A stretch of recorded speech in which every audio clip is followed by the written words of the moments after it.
Hey, what's up everyone? Red here, and today we'll be taking a look at the Master Grade 1 to 100 scale Endless Waltz or version Kotoki Gundam Epyon.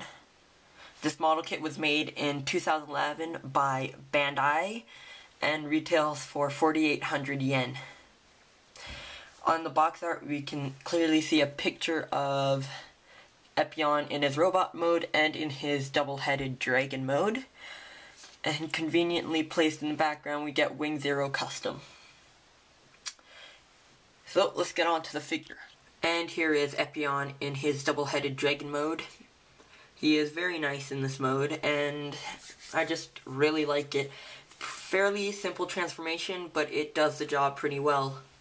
First thing I'd like to point on is his shield becomes his tail, as most of you already know, and you can store his beam, sword thing in the back here. There we are. You can store this on the shield. It does tend to fall off a lot, so that's just a quick warning. On the bottom, here's Epyon. You can just see all of pretty much what his upper body would look like. The only thing that's missing are his hands, pretty much. So not too much done to hide that he's a Gundam, but it does a pretty accurate job at being a double-headed dragon. So to transform this guy into his robot mode, it's pretty darn simple. And so here is Epyon in his robot mode. I very much so like this robot mode. I wasn't expecting a lot from this kit initially, but once you start building him and just seeing how awesome he is, how many sharp edges he has. Well, not sharp because they're not that sharp, but it's just like crisp edges that he has. It really gives you a nice feel for him. First thing I'd like to touch on is a size comparison quickly. We'll move him back here. First one up is the Wing Zero Custom that we saw in the box art. Here they are side by side. See that Epyon is taller than Wing Zero. And a more recent release from the Gundam Wing line. Here we have Shenlong. Once again, a bit shorter, but not by much. And of course, Epyon has a lot more, he's a lot wider than Wing and Shenlong, just because of his wingspan. Speaking of his wings, these are his deployed mode, or as I like to call it, deployed. But you can also close it up, like so. And they look alright like that. I personally like when they're deployed. But for this review, I'll keep one closed and one deployed. Or undeployed and deployed.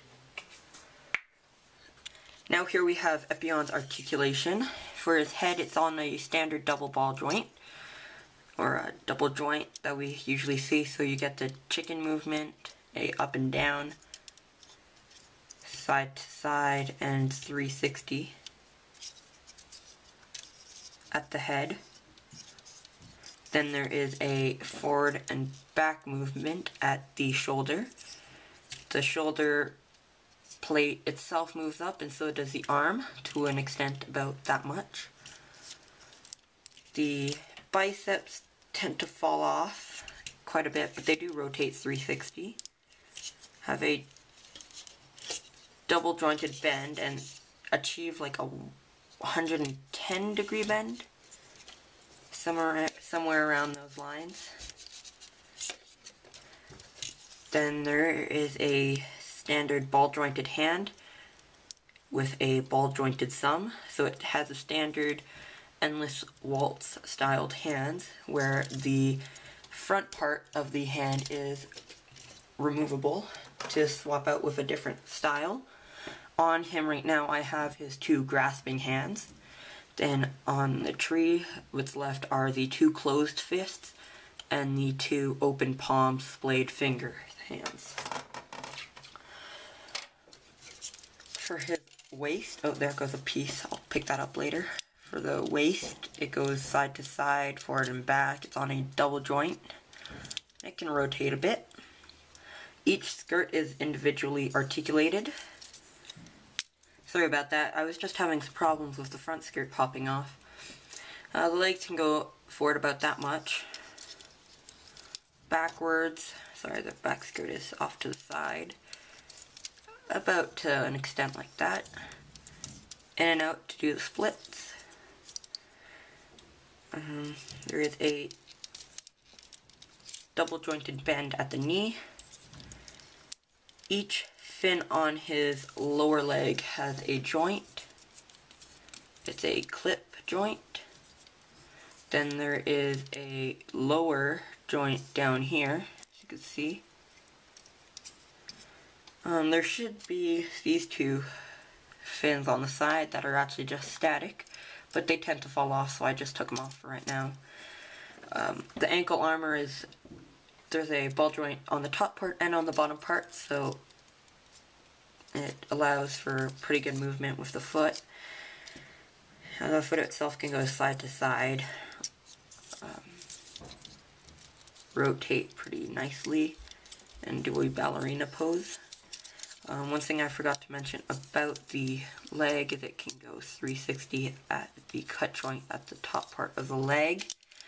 Now for the wings, they can go forward and back like so, and up and down like that. There is no rotational joint, so that could be a problem, but I haven't had any issues with it up to date. Now for accessories, you do get a fair amount. You get his heat saber, I think it's called. I may be mistaken, but most likely. Excuse me. There is a peg here, and it can be stored on the side skirt like so. And this part can come out. You get this very nice clear green effect part. If you would like, you could probably add some paint to it and make it look even better. Here you have it. Looks very nice. Pretty big too.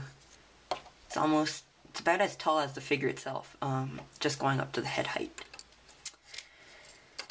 Now, you can't have his heat saber ignited until it's connected up to its power source, so you get this wire piece here and this part here to connect the wire to the sword, saber, or whatever it's called. And this piece just attaches to the part that was on the skirt, and Epyon could potentially hold it if you would like him to do so. So that's one accessory. Next one is his shield slash heat saber thing. I don't know. I mean heat whip. Heat whip. That's what it's called. Shield and heat whip.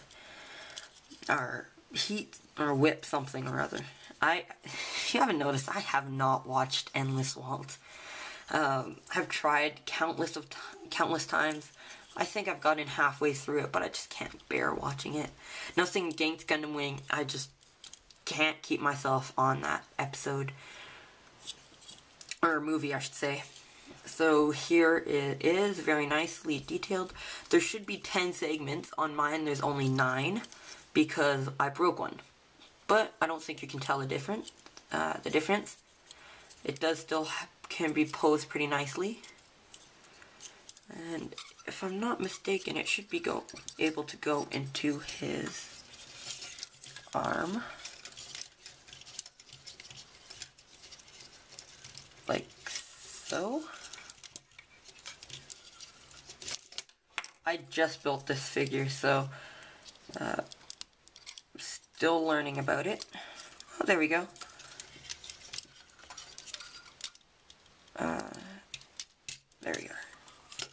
So yeah, it holds there pretty firm, and it's actually very nice. I haven't done that before, and I like how it feels. So it seems to be very sturdy. As with this whole kit, it's very sturdy as a kit, which I will get to right now. What I think about this kit, I actually really like it. I came into building it with pretty low expectations, to be honest. I really liked the design, but I was just kind of skeptical about how it would transform in the weight issues with the wings. Now, with the wings, what they actually do is they give more support to the kit, which surprised me a bit more than it should have, but it was a very nice surprise. For the rest of the kit, it's very sturdy compared to most of my Master Grade Gundam kits. It's pretty much reintroduced me to Master Grades just with this kit. Most of my Master Grades do have some leg problems or some problems with parts falling off, stuff like that. But this one's very sturdy, very nice. So I just really like it. I can't recommend it more. So yeah, if you like the design, please go pick it up. And if you just like how it looks or the articulation or how it transforms, pick it up. It's a pretty... I don't think the price is too steep. For what you're getting, it's a pretty decent price. So yeah, that's been the review on Master Grade Gundam Epyon Ver Endless Waltz, or Ka. I'll see you all next time.